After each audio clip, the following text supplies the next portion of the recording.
practice polygamy and problems with Controversies' Naturalistic Views. So, Brian Hales.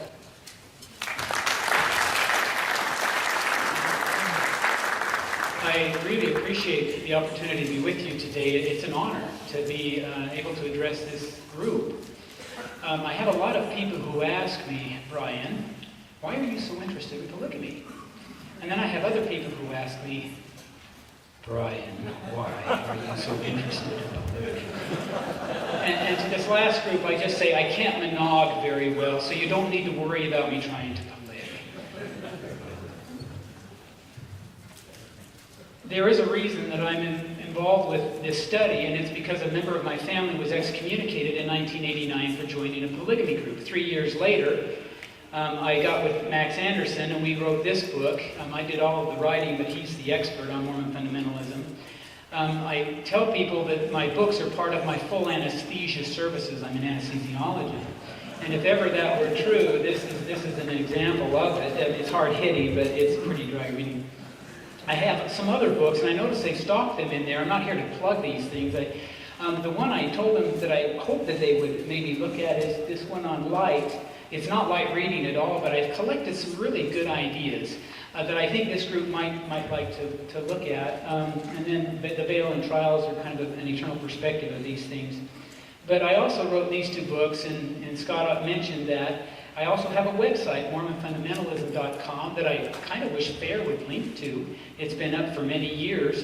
But what and I've had some problems with this because I've tried to write it as objectively as I can. Maybe that's the issue.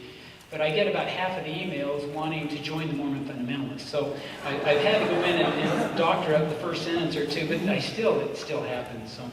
But what I found is in all of this research and discussion that over half of the questions that people would ask me had to do with Joseph Smith's polygamy. Didn't know the answer. I tell them that book hasn't been written yet.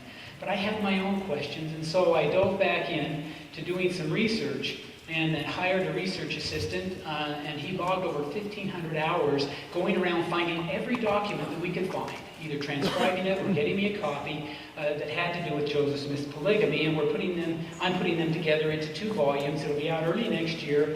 It'll be an exhaustive look at Joseph Smith's polygamy. It'll be over 1,200 pages between the 2 volumes, and there'll be new things for everybody. And I'm here to share just a few of the things that we've observed here. I also have a website, and it's josephsmithpolygamy.com. I uploaded this a couple of months ago. I did it myself, so it's kind of homegrown. Please forgive that. But there's a lot of good information here. In fact, most of what I'm going to tell you today is on this website, and there's some good research tools up there too. If you want to go there, I pick up the mail at MormonFundamentalism.com. If you have concerns or questions or other things, go ahead and email me there. Now the question comes up, why did Joseph Smith practice plural marriage? And there are 3 different places we could go for answers. We can go to the naturalists like Von Brody and the cynics, which are kind of in the same group. We can go to LDS apologists who gave us their own set of reasons. And then we can go to Joseph Smith himself. And I'd like to look at these 3 sources. And the first source is the naturalist. And what I mean by that is somebody who is sure God's not involved. Okay? It's all natural processes, hormones, libido. Joseph wanted sex. That's what's driving polygamy. That's their answer.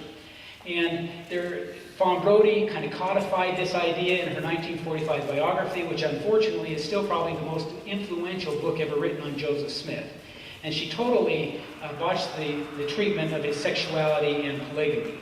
And she didn't even want to get it right. That's my frustration. I think that the purest naturalistic view is found in George D. Smith's 2008 novel Polygamy, but we called it celestial marriage. I doubt there will ever be a pure naturalistic view written of Joseph Smith's polygamy.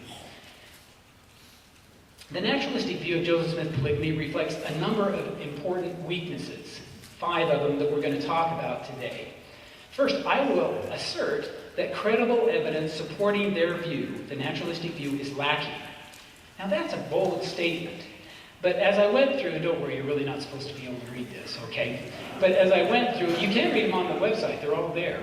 But what I have done is read hundreds and hundreds of narratives and accounts and accusations against Joseph Smith alleging sexual impropriety. And this is a group of about 100. And if you can see here that the far left column is the year, then you have the accuser, the accusation, exactly as it appeared in the original document, and then the reference. And these are accusations that are too generalized to really analyze. Could this be true? But in going through hundreds of these, I found 53 specific allegations of sexual impropriety that were leveled at Joseph Smith by 26 different accusers. This is the evidence the naturalist will use to support his or her position. And you can see this on the website, and you can almost read it here. I lost the color. But along the left side are all 53 accusations. You can click on them. The exact quote is there. It's undoctored. I haven't pulled any punches. It's exactly the way it appears in the original document. And then you can read some of the discussion. You can also click on the accuser and find out a little bit about their background as well. There are 4 categories of accusations of sexual impropriety at Joseph Smith. Sex with non-wives, polyandrous sexuality, and this is one wife with 2 husbands, and she's sleeping with both of them during the same period. That's polyandry. There is a 3rd category of improper proposal, 16 of those, and then 4 concerning fannyalgia. Was that adultery, or was that a plural marriage? But you can go there and you can make your own assessments. I'd like to make 6 observations of those 53 accusations. 1, only 6 of the 53 accusations were published during the prophet's lifetime. There's one in 1834, and it's a second-hand accusation of an attempted seduction in a paragraph with blatant falsehoods that nobody repeated throughout the rest of the 1830s. Okay, not real credible. But that's the only published accusation of sexual impropriety against Joseph Smith published before 1842. And then there are 5 by John Bennett. Okay. This is significant because the Tanners, some of you are familiar with them, they wrote, the charge of sexual immorality was probably one of the most frequent charges made against Joseph Smith. This is not supported. I would invite the Tanners to produce some evidence to support this allegation. We do have some rumors in Kirtland in 1837-38 dealing with fannyalgia. None of them were picked up by the local papers, which tells you it was somewhat limited. Beyond those 2, the 1834 that I mentioned and these rumors in 1837, there is nothing to support this claim. There are multiple evidences that show that John C. Bennett was not a polygamy insider. And I'm getting pushed back on this from all different quarters, even church historians, but I'm going to hold my horse. There is compelling evidence this guy was never once in Joseph Smith's presence learning about polygamy. And so when you factor out all of his accusations and nonsense, a much more cohesive and believable story of Joseph Smith's Nauvoo introduction of plural marriage emerges. Now, the second observation of these 53 accusations is that most of the accusers leveled their charges years or even decades after Joseph Smith's death. They were not participants. Joseph Smith was sealed to, I believe, 34 women. Okay? Compton's 33, plus 1 more that Michael Marquardt found. How many complaints do we have from those wives? 0. Okay? The people who were participating in Joseph Smith's polygamy are not complaining about it, even years later. A third is that, with one exception from the controversial Bennett, all of the accusations are at least second-hand, and some are third-hand, and some are so far removed a good scholar wouldn't even use them, but that wouldn't deter the anti-Mormon. No woman left a record stating literally or in content, Joseph Smith seduced me to have sexual relations with him. A fourth observation is that in every case, contradictory evidence is available, providing an opposing view to the given allegation, and that's in the discussions with each of these on the website. I believe that the contradictory evidence is far more compelling, but you can go there and make your own judgment. And then lastly, most of the accusations contain remarkably implausible claims. So you can go and look at these, and when I uploaded these a couple of months ago, before I did it, I was worried.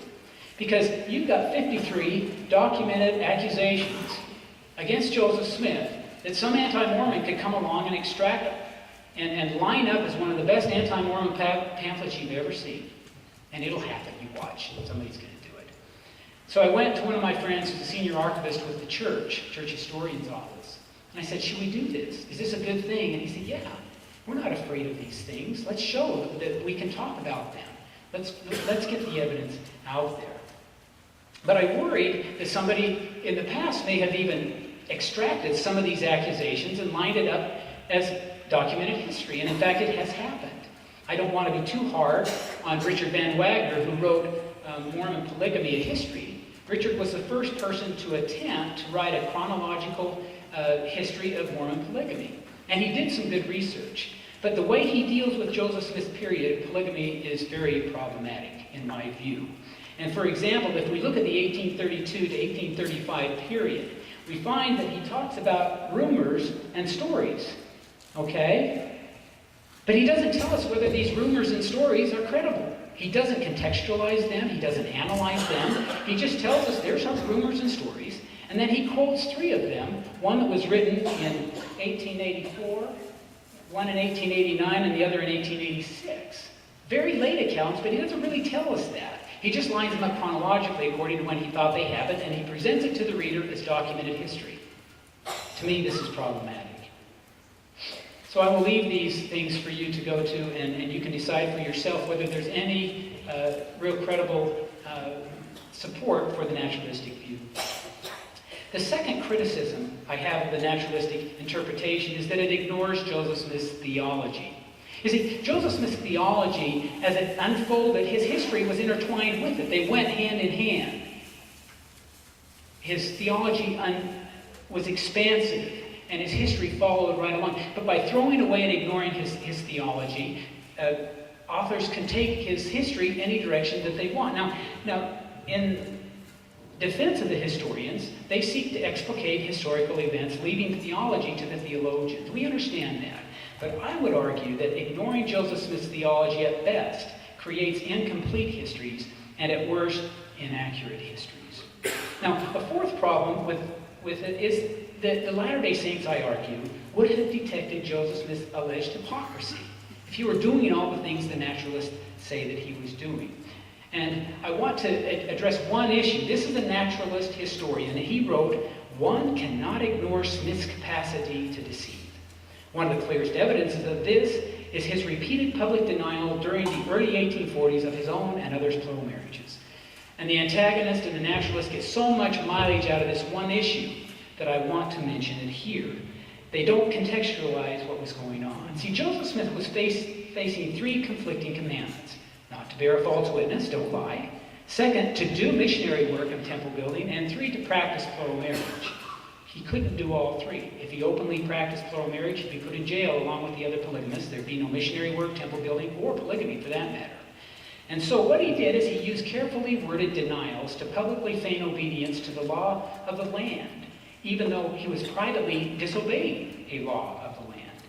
But I argue that there is no justification for believing that Joseph Smith publicly feigned obedience to God's laws while privately disobeying God's laws.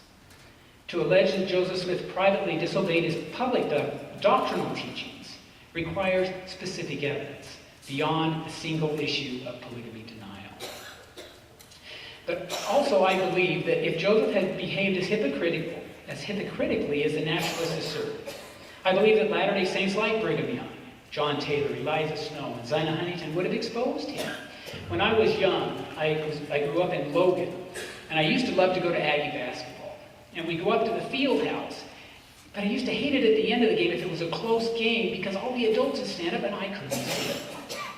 But I learned very quickly that I could tell how the Aggies were doing by watching those who were watching the Aggies.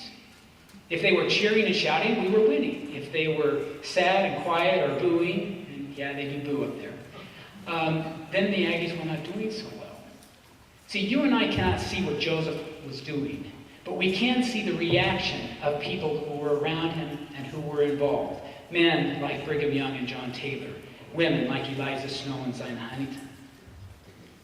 Fawn Brodie made this concession. She said, "The best evidence of the magnetism of Mormonism, of the Mormon religion, was that it could attract men with the quality of Brigham Young, whose tremendous energy and shrewd intelligence were not easily directed by any influence outside of himself." I would also argue, and this is closely related to the last criticism, is that the Latter-day Saints were not that gullible. You see, naturalists who claim that Joseph Smith was motivated strictly by libido imply that they are less gullible than the Nauvoo polygamists. In essence, what they're saying is that those Nauvoo polygamists were so doggone stupid they couldn't figure it out. But I can figure it out, says the naturalist. Now, I don't mean to be disrespectful or or to state their position or be dramatic. But isn't that really what they're saying? That they can look back through over 100 years of history and say, I got it, he just wanted sex. But those novel polygamists that were around him, they couldn't figure it out. For me, that's insufficient. The naturalist view is paradoxical. It claims that those who knew Joseph Smith best could not see, but those who know him least claim to know. George Bernard Shaw, and I didn't know until I started researching that he had anything to say about the Mormons, but he said this: nothing could be more idle, nothing more frivolous than to imagine that this polygamy had anything to do with personal licentiousness. If Joseph Smith had proposed to the Latter-day Saints that they should live licentious lives, they would have rushed upon him and probably anticipated their pious neighbors who presently shot him. And I think that's accurate.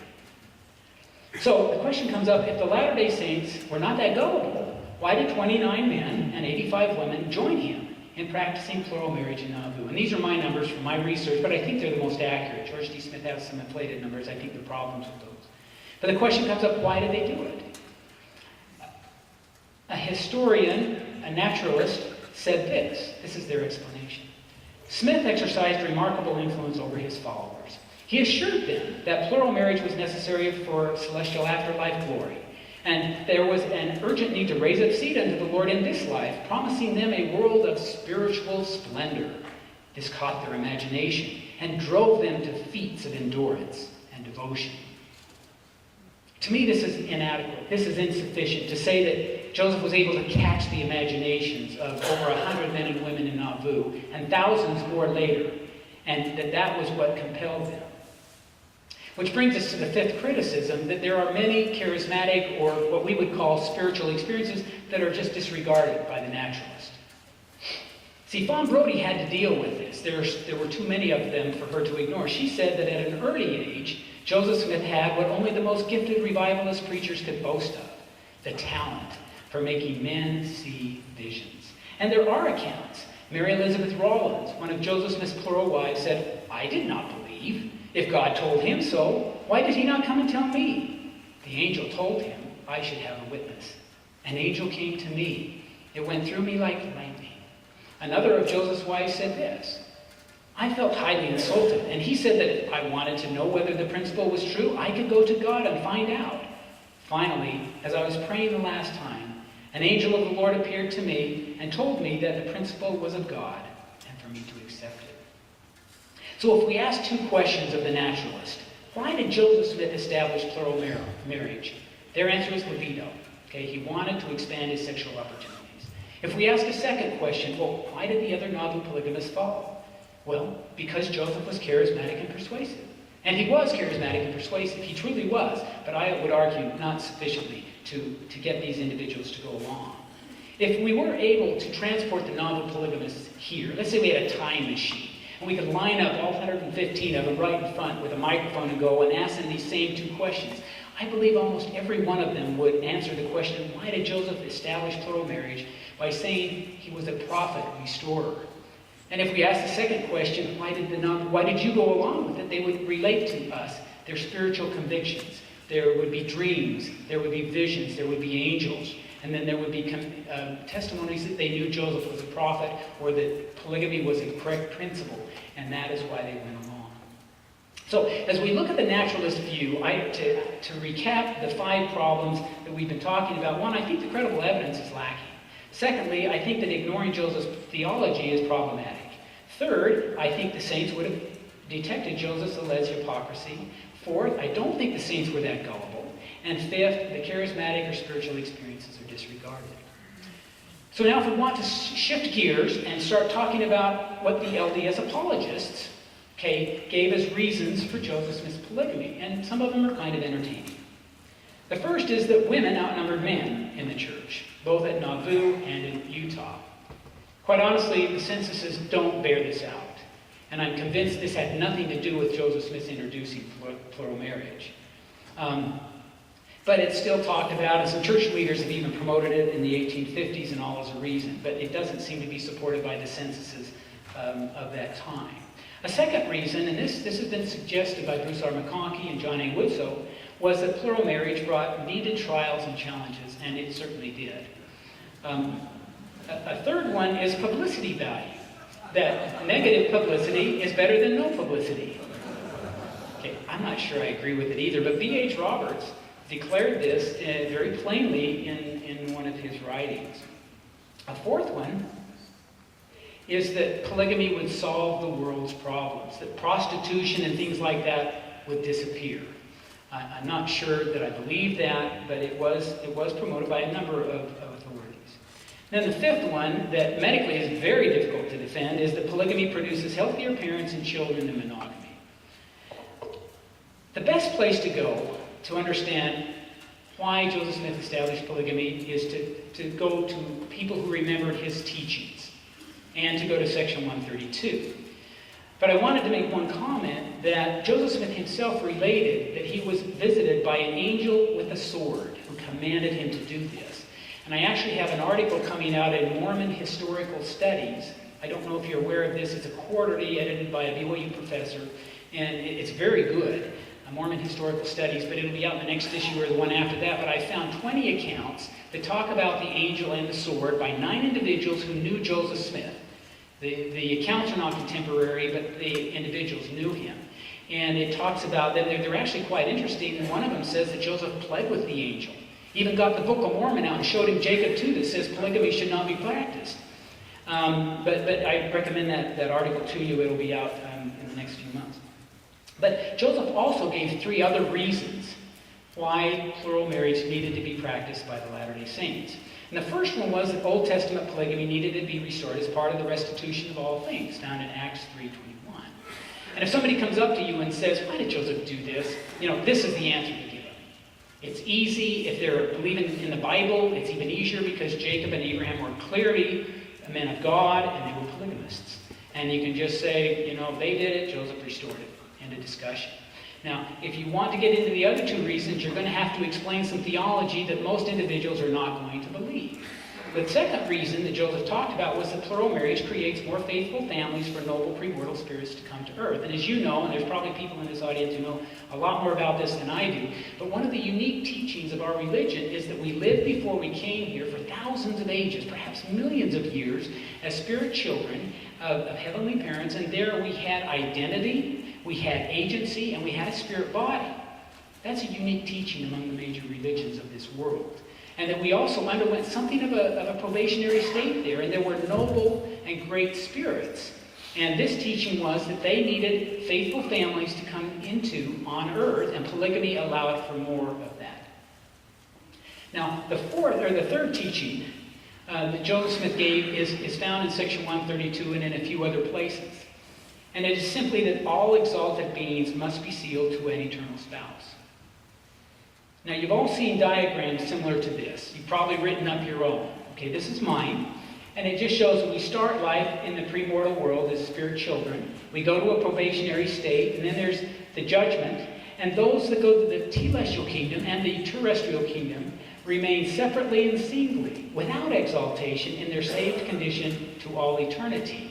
And then those couples who have been sealed, for eternity in a horizontal sealing by using the sealing keys, go to the celestial glory where they progress and advance until they become exalted husbands and wives and eventually become heavenly parents and enjoy a continuation of the seeds or heavenly children in the next life.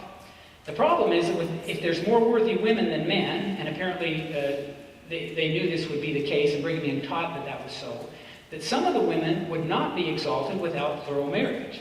It would look like this. They would be worthy of exaltation, but if monogamy were the only marital pattern in heaven, they would not have anybody to be sealed to. And so with polygyny, which is one husband, several wives, a form of polygamy, they are able to be exalted.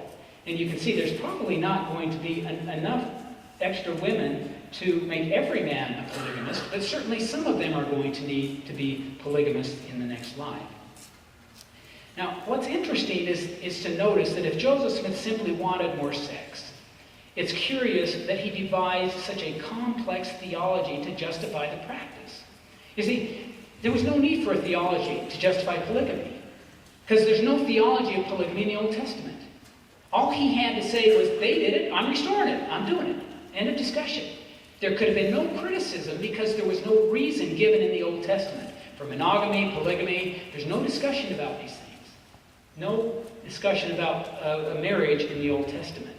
And so Joseph Smith could have very easily just said, hey, Abraham was a prophet, had more than one wife, I'm restoring that practice, let's be on with it. But that's not what Joseph Smith did. And this is a kind of elaborated, and these are not on the website. You're going to have to buy volume 2 of my books to get these diagrams, unless Fair posts them, maybe they'll have them up. But if you'll look at this entire process, this shows the vertical ceilings from Adam to,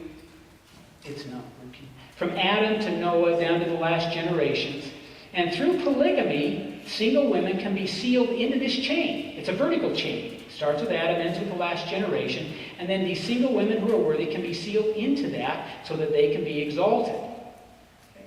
But as you can see from this diagram, the plural marriage constitutes just one small component of Joseph Smith's theology. Without plural marriage, billions of couples could be exalted.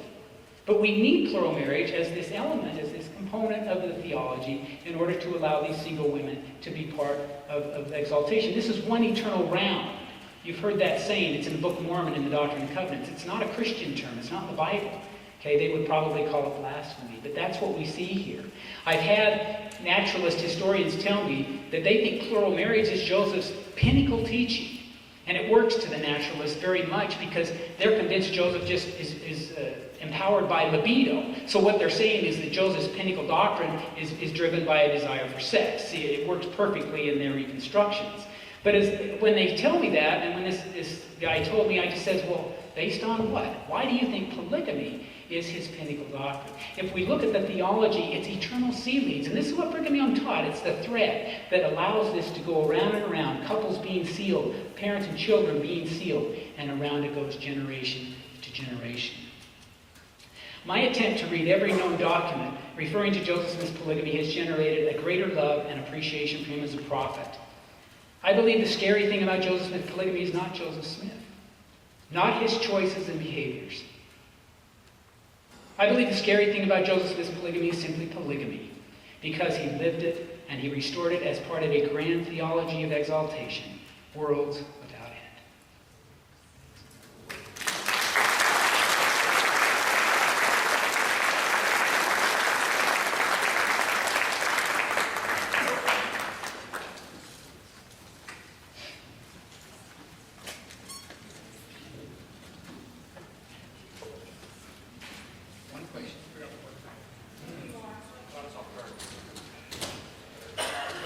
I was a little shorter. It was longer. I actually cut a little bit of it. But you'll get so much of me if you buy my books. You won't feel bad at all. Our failure as a church to address our polygamous past is problematic. Elder Ballard in the July Ensign says, "Don't touch plural marriage. It was a practice and irrelevant to any sharing of the gospel." They don't defend it or use the patriarchal argument to justify. Contemporaries said celestial marriage was Joseph Smith's most important doctrine, was his most important doctrine, and I talked about that. Do you think our failure to address plural marriage has a standing law today? Excellent question. But the one thing that we all need to recognize, and the anti-Mormons don't get it at all, and that is that polygamy is meat. It's gospel meat. Section 19 says if you give meat to the milk drinkers, they're going to choke. I'm an anesthesiologist, and more than once I've been called into the operating room to give an anesthetic to somebody with meat in their throat. And if it gets into their trachea, boy, we've got a real emergency on our hands. And the analogy holds totally true. Polygamy's tough. I envy Ron Esplin. He's the editor for the Joseph Smith Papers Project, because he says very honestly that they're not trying to defend Joseph. They just want you to get to know him better through his papers. And he's confident, Ron says, that Joseph Smith will do just fine. And I'm confident too. And I feel kind of the same way, that the more we get to know about Joseph Smith's polygamy, the better off he looks. But the problem is it's gospel meat. It's tough. And in this sexually saturated society that we live in, there's only one way to understand it, and that's it's driven by sex. And the only way to understand it otherwise is to already, almost before you go into it, have a very strong testimony that Joseph Smith was a prophet. Hopefully, by getting these new things out there, we can allow at least some talking. But I don't think it'll ever be discussed in gospel doctrine, and I'm not sure that it ever should be. because there's going to be some milk drinker out there that's going to be confused. And I believe that if you've got a room of 100 people, 99 can handle meat, 1 can needs milk, the Spirit will only inspire the speaker to teach milk. And that's what we get over and over in our lessons. So if you're going to want the meat, you're going to have to look for it in other places. I think this is a great venue, okay? And I applaud FAIR for putting it together. And I'm spending too long on that one question, aren't I? We can't assume there are going to be extra women. What happens if there are more exalted men? And this is a good question. People ask it all the time. God cannot control what happens at the end of the earth because that would be controlling our agency. But he can predict. And I would guess, well, he obviously knew on this earth, and Brigham Young taught this very plainly, that there would be an excess of women. The idea of polyandry in eternity is insoluble so far as any of the doctrines that we have. It just couldn't happen. And so you can speculate how you want, have at it. But to say that we can't assume that, I think, is not accurate because Brigham said it was going to happen. And it's implied all the way through section 132. Not the best answer, but that's the best I can come up with. Can you read that one? I need my glasses. Spiritual wifery, different than polygamy. Oh, good question. Spiritual wifery. This is a term that was used even before the saints went to Nauvoo. It was a label applied to any religious group that was doing something other than monogamy. Okay? Joseph Smith only used the term once, so far as we have any record, and it was in derision. He's making fun of it. Okay, he did not use the term. When John Bennett says that Joseph was wanting a spiritual wife, this is all fabrication, I argue. There's no evidence that Joseph ever introduced plural marriage using the term spiritual wifely or anything close to it. It was celestial marriage, patriarchal marriage, eternal marriage. And this is a place that hopefully my books will clarify some of this stuff, that we need. Spiritual wifery was not something that Joseph ever taught. It was adopted, however, by some of his plural wives. I think it was Emily Partridge, or was it Helen Mar Kimball used it in one of her books and things. So the saints adopted it later on. But in Nauvoo, Joseph did not use it except in derision. If polygamy is necessary for single righteous women to be exalted, why are we not practicing it today? Who would want to? I mean, I saw a bumper sticker the other day that said, the punishment for polygamy is 2 wives.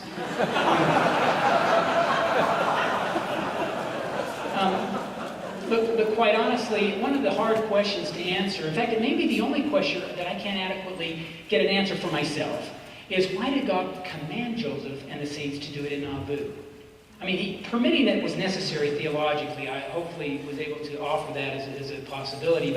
But why God commanded it, I don't have a real good answer. I've got some possibilities.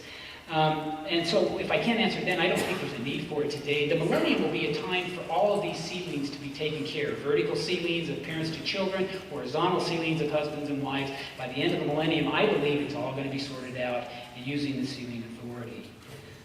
Please address claims of Joseph Smith's...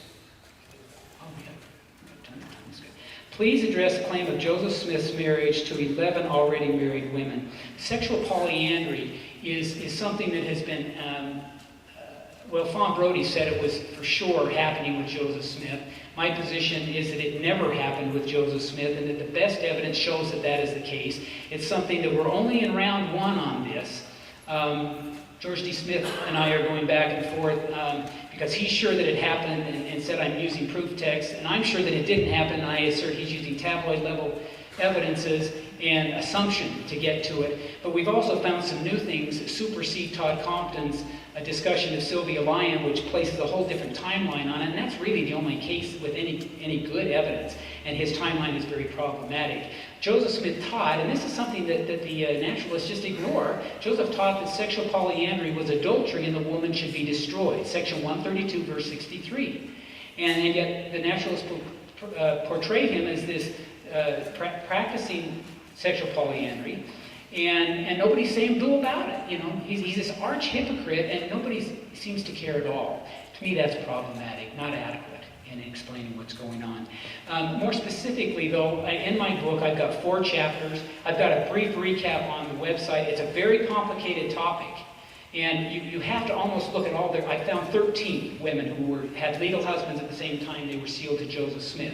I go through and analyze all 13 because I don't think they represent one phenomenon. I think 6 of them were eternity-only sealings, and despite what Quinn and Compton have said, there's very good evidence that at least one eternity-only sealing occurred, and there's no reason to believe that others didn't occur as well. So don't believe that notion that there were none. Yes, we found some new... Don Bradley found it. It's in the Andrew Jensen papers. And that's probably all that I can tell on this without really... It's a whole lecture on itself, and maybe 2 or 3. But I believe, and like I say, I'm willing to go the distance on this. He did not practice sexual polyandry, and I think we're going to be able to persuade the majority of people that that is so. There's also an article in the book, an article that I've written in the book by Craig Foster and Bill Brinkhurst by John Whitmer's Historical Association. It'll be out, I think, next year. September? That close. Whoa. Yeah. Anyway, that talks about it and gives some more detail. Is it a coincidence your diagram of the celestial and terrestrial kingdoms is shaped like a map of Utah? I hadn't even noticed that. I did it in Corel Draw, and I'm not very good at that program, but I don't think so. If I was inspired, what spirit was it that inspired me? I do have a degree from the University of Utah, but critics argue that Old Testament prophets were only allowed by God to practice plural marriage. That, in fact, God frowned upon the practice. How do I respond? Yeah, I've been going through the theology edits.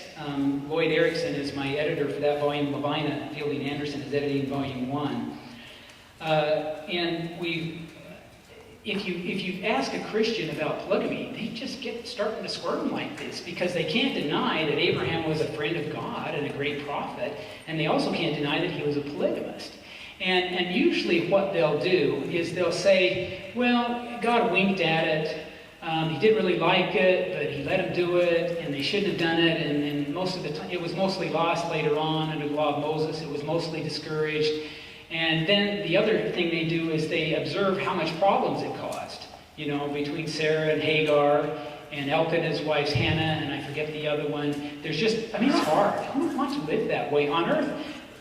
Polygamy's tough, because what it does is that it expands the husband's sexual and emotional opportunities, okay? At the same time, it fractionates the wife's. You can't call that fair. To me, it's very sexist. It's very unfair on earth. Okay, I have some ideas how it might be in heaven, that all of those problems might be resolved. But here on earth, I don't know how you can defend this as being fair. So this is why I don't think that we would want to practice it. There is no evidence that God frowned on its practice. None at all. He gave David, through Nathan, David's wives. He approved of it. And this is just Christians doing a little dance because they're uncomfortable with it. It's a very difficult one for them to kind of get around if they want to condemn polygamy and yet accept Abraham as a prophet. The angels in the celestial kingdom are single and not sealed for eternity. They didn't go to the celestial or terrestrial kingdoms. Yeah, I didn't include that caveat in the diagram just for complex reasons. There will be celestial beings who are single. Yeah, and we don't understand the dynamics of it. We only have, I think, one single reference, and I think it's Clayton's journal, that there are 3 sections to the celestial kingdom. And Joseph said to get that top section, you got to be sealed. And beyond that, I don't think we have anything from anybody. I've searched. If you have something, share it with me. I'd love to see it. Any idea why Joseph engaged in polyandry with our stress on the sanctity of marriage? Did any of Joseph's inner circle practice polyandry? Yeah, my position is, and we need to understand, and Todd Compton did a great work. I'm standing on his shoulders with our research, and there'll be others come stand on my shoulders. I mean, that's just how this works. But the one problem that he introduced with polyandry was he defined marriage as anything that had a ceremony. So you could show that a woman has a legal ceremony and that she has a religious ceremony, and she is ceremonially a polyandrist, but it doesn't say anything about sexual polyandry. See, in Joseph Smith theology, ceremonial polyandry wasn't that big of a deal because, you know, their marriages were were ended much more freely than they are today back in that time. Getting a divorce sometimes required you to go to the state legislature. And in Nauvoo, they had to go over to Carthage to the circuit court, which only came around every so often. That was the only way to get a divorce, a justice of the peace. And there were lots of them could make a marriage, but to unmake it was a real big challenge. But Todd, I would argue, labeling it ceremonial polyandry just created a lot of confusion, because he would document ceremonial polyandry, and then the readers left to think, oh yeah, I bet there's sexually polyandry going on here too. But he doesn't document that, which is really a difficult thing to document if you think about it. How can we document a woman sleeping with two men 150 years ago? We usually look at offspring to assume that the father is actually the father of the offspring. Very difficult thing, but scholars, historians, antagonists, naturalists are very willing to assume lots of things with this and say Joseph was involved with this. Again, my position is that sexual polyandry was adultery. This is what Joseph taught. He didn't practice. Why did Joseph not have children with the women other than Emma, or did he? If you go to the website, I've identified two, and I should say I've identified, I mean they're out there, people talked about them. Two offspring to Joseph Smith, and this is all I think what we know about. One is Josephine Fisher, Josephine Lyon Fisher, and you may have heard of her. A second one is a child born to Olive Frost, and both Olive and the child died before they left Nauvoo, so I don't even know the gender. But also, if you go to the website, I've got 17 other alleged offspring to Joseph Smith. I don't think any of them are real. Some of them have been disproven by DNA testing, by Hugo Perigo's done some great work. And others of them, there's just no evidence to support it, and there's contradictory evidence. But I do believe that he fathered two, and there's references perhaps to a third, children. And this is evidence that even though Joseph had 34 wives, and we do have evidence of sexual relations in 9 of those cases, it's good evidence, with some ambiguous evidence in 5 more. But he wasn't involved with the polyandrous wives, which were 13, I believe. But I would also argue that there's not a lot of sexual relations going on anyway, or we would have had more offspring. And when the RLDS missionaries came out to Utah in 1866 and 69 and 75, the Latter-day Saints were wanting to put right in their face that Joseph was a polygamist. Because David and Alexander, they didn't think their dad was. And they eventually, I think, came to know that he was. I think Joseph Smith III knew right from the beginning. But they would have, I think, the leaders of the church, Brigham Young and others, would have paraded some of these children to these two RLDS missionaries, showing them, yeah, these are your half-brothers and half-sisters, if they had known about them. And the fact that we don't have much offspring is very good evidence that Joseph isn't finding time to be with these plural wives. And it's no surprise. Emma Smith accepted polygamy for a few weeks at the end of May, first part of June, and then for a month or two in September and October, and that's it. The rest of the time she was on the warpath against polygamy. And she had spies out, she confronted Joseph's wives, she took a watch from one of them and stamped it in the dirt. I mean, she was aggressive. And don't judge Emma, okay? We don't judge her. She had a really tough place. And my heart goes out to her, sorry. But Emma was watching. And for Joseph to sneak away and be with one of his plural wives was not going to be a common occurrence. There were lawmen, there were unbelievers, and there were people wanting to condemn Joseph for his polygamy, who were watching him. So I don't think he was having a lot of sexual relations. And of course there's these sensualized claims that he had a harem and these types of things. Not supported. How do you handle the question today of why we lived it in early church history? I think I've kind of addressed that. There's good theology that we needed it, but I don't know why God commanded it. And if you've got some good ideas, share them with me if you would. As a former church curriculum writer, I can say that we have requested not to write on polygamy, especially favorably because of the 30,000 people who practice it today. We were not to indirectly promote their cause.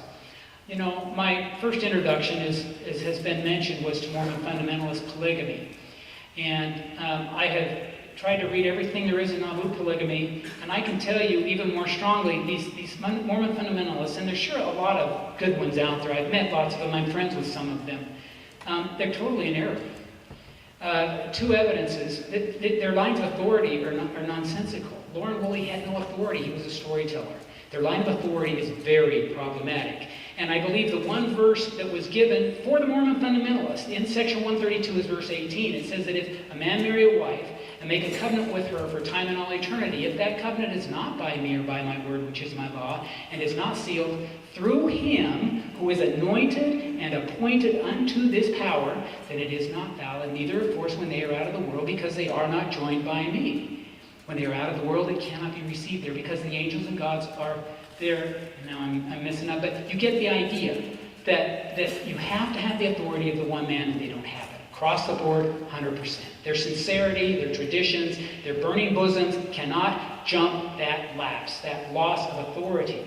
And then the second thing I would just offer for thought is that the one man who holds the keys of sealing also holds the keys of the gathering of Israel. How many missionaries did the fundamentalist leaders send out to gather Israel? Okay, see, the fundamentalist leader said, I have the keys of sealing, so he also has the keys of the gathering of Israel. How many missionaries did John Woolley send out? 0. Lauren Woolley, 0. Okay. J. Leslie Broadbent, 0. I can go down the line. See, how can you hold these keys and not use them?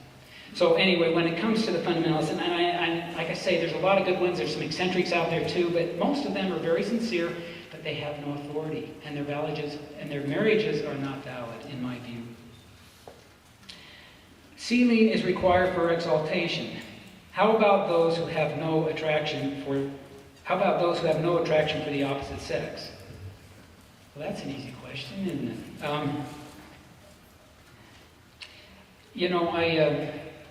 I've written a manuscript on homosexuality and the restored gospel. And I was prompted to do this. It was after I'd written the fundamentalist big one, and I had some time there before I started on this Joseph Smith stuff. It hasn't been published. But I've studied this topic a little bit because there were people saying, look, we got monogamy, we got polygamy, why not same-sex marriage? But I could never figure out how same-sex marriage could fit into the theology. I just couldn't find a place. And I gave a lecture at Sunstone last year on the eternal patriarchal order, and I used some of these same diagrams you saw here on the theology. And afterwards, an elderly same-sex couple came up to me, and they said, I can see from what you've said that there really isn't any place in all of this for same-sex marriage in the next life. And I said, well, that's my conclusion. I'm not here to judge you, but that's my conclusion as well. And he says, I think I got it figured out. I think that all of those, the homosexuals in the next life, all go to the gay celestial kingdom where they have the best clothing and the best decorations and the best food of all. And he was sincere, and I was grateful that he'd come up and talk to me, because I didn't want to offend anybody with what I had said, but I think the theology shows that there's problems with the idea that God made anybody homosexual. Certainly there are some with same-sex attraction, no doubt of that, but in our theology they have to deal with that, because the only authorized sexual outlet is heterosexual lawful marriage, lawful according to God's laws. It's a toughie, especially for family members of individuals who have declared themselves as being homosexual. No easy answers here. It's really a toughie. Do I have time for one more? One more.